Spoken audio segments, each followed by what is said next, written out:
Hello, on se retrouve pour un nouveau vlog, pour une journée encore avec moi à Shanghai. Je suis trop contente, je vais vous expliquer pourquoi je suis trop contente, et vraiment un truc mais inutile.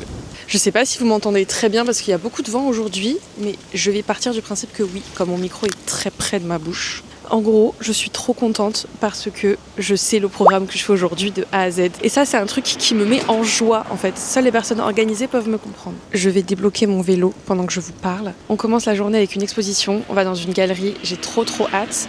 Ensuite, je pense qu'on ira certainement se balader un petit peu au Bund. En tout cas, moi, je vais forcer mes copines que je rejoins à aller là-bas. Et après, on va déjeuner. Je peux pas vous spoiler le déjeuner parce qu'à tout moment, ça change. Si jamais il y a trop de monde au resto. Et ensuite, je pense qu'on va faire un jardin très connu à Shanghai que j'ai pas refait puisque je l'avais déjà fait quand j'étais venue à Shanghai en 2018 et du coup je vous amène avec moi pour cette journée. J'espère que ça va être fun. En tout cas je vais tout faire pour que ça soit fun. Voilà.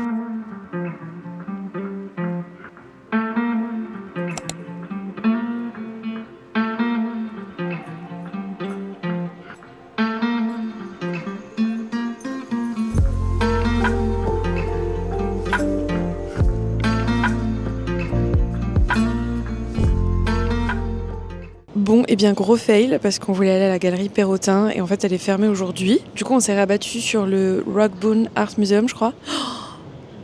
Déjà j'étais très contente en arrivant parce que c'était gratuit, mais franchement c'était nul. En tout cas cet art ne me touche pas. C'était de l'art contemporain et c'est vrai que l'art contemporain franchement j'aime pas trop, ça me parle pas. Mais là c'était vraiment hyper abstrait parce qu'en fait il y avait rien. Regardez dans les images il y avait rien. Et il y avait rien de concret. Donc franchement c'était un peu dur de se projeter.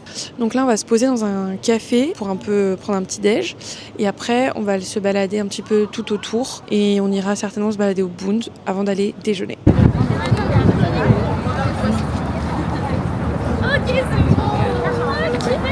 Du coup, on est sur le Bund à Shanghai. C'est vraiment la promenade hyper connue. Et je pensais qu'il y aurait beaucoup plus de monde pour un lendemain de jour férié. Et au final, ça va. En tout cas, j'ai pu prendre mes petites photos, mes petites vidéos. Je suis trop contente. Et d'ailleurs, fun fact, on était du coup dans une rue et il y a beaucoup de photographes ici sur le Bund ou à côté des endroits touristiques qui vous prennent en photo et vous montrent les photos et vous pouvez les acheter. J'avoue, j'ai craqué.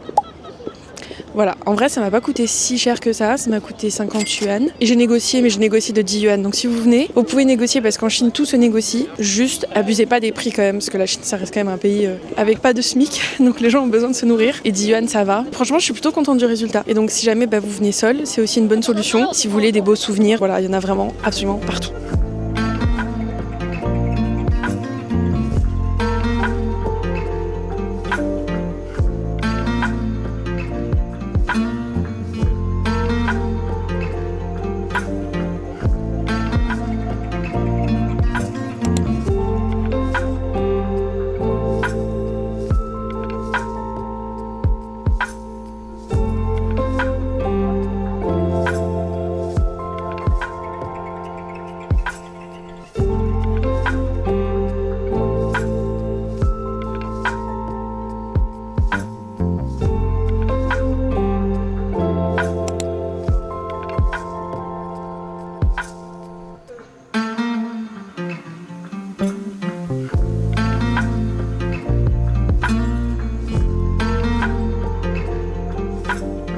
Coucou, je vous retrouve, il est 16h30. On a passé quand même une bonne grosse partie de la journée et j'avoue j'ai pas beaucoup vlogué. J'ai pas encore beaucoup l'habitude de le faire quand il y a d'autres gens avec moi, mais en vrai c'était une journée très chouette. Juste il commence vraiment à faire froid là à Shanghai. En même temps on est janvier donc je sens que l'hiver est là. C'est bon, on m'a pas menti. On m'avait un peu dit oui tu vas voir, à Shanghai il fait super froid etc. Mais à Paris aussi il fait froid en fait. Donc je m'attendais quand même à un hiver beaucoup plus rude. Après on est encore au début tu me diras. Donc là je rentre chez moi et en fait ça je sais pas si je l'ai déjà dit dans une de mes vidéos, mais Shanghai c'est une ville qui est très grande, immense vraiment, je crois qu'il y a plus de 23 millions d'habitants si je dis pas de bêtises, quelque chose comme ça en tout cas. Et du coup il n'y a pas du tout de stations de métro partout, elles sont vachement éclatées. Je dis ça parce que typiquement là je sors du métro mais j'ai genre 15 minutes de marche pour rentrer chez moi. Alors on est d'accord hein, c'est pas du tout dramatique, mais c'est vrai que quand t'as vécu dans une ville comme Paris typiquement où il y a des stations de métro tous les 500 mètres, ça fait quand même bizarre de te dire à chaque fois que tu regardes un trajet pour aller d'un point A à un point B, t'as forcément 15 minutes de marche, aller, retour, enfin voilà. C'est très compliqué de vivre au pied d'une station de métro, tellement les lignes sont grandes, éparpillées et que du coup ils en font pas du tout tous les 500 mètres. Ce qui se comprend, ce qui se comprend. Il y a énormément de choses que j'ai pas encore développées sur la ville et sur la vie à Shanghai tout court. Donc j'ai grave envie de me poser et vous faire un peu une vidéo face cam sur déjà juste qu'est-ce que je fais là. Ok, j'ai dit que je venais pour travailler, mais je suis pas forcément rentrée dans le détail du VIE et je sais que ça peut intéresser beaucoup de personnes. Donc je pense que je ferai une vidéo dédiée à ça. Je ferai aussi une vidéo dédiée sur la vie à Shanghai, la vie en Chine, le coût de la vie, ce que ça représente, etc.